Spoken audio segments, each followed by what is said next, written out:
Yes, hello, good morning mga idol. So, andito na po kami mga idol sa New Bataan, Davao de Oro. Andito na po kami sa Barangay Andap, Pambuntang Bamboo Garden mga idol.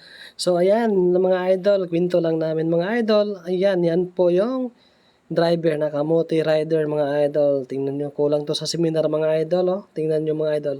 Ang lakas magpatakbo kami mga idol. Kami kinunsihal yung takbo lang namin mga idol. So, ayan. Dito makikita yung walang seminar mga idol kasi andito yung takbo lang namin is nasa 40 to 50 km per hour mga idol. Walang signal yan mga idol. Hindi yan pwede mag-overtake tayo mga idol kasi 2 lanes lang. May kasugat tayo mga idol. May kasalubong. Ayan mga idol. Oh, tingnan yung takbo dito mga idol. Nakikita dito mga idol. Tingnan nyo mga idol. Walang signal light mga idol. Oh. Buti kasama ko pa yung anak ko. Si Ren Rosil at sa Queen Silvia. Ayan muntik na kaming na ano doon, bunti yung ano, manubila is na break ko pa at na ano ko pa mga idol. So mag-ingat po kayo, mag-signal light kayo mga idol kung magliko kayo ng daan, mag-signal light kayo.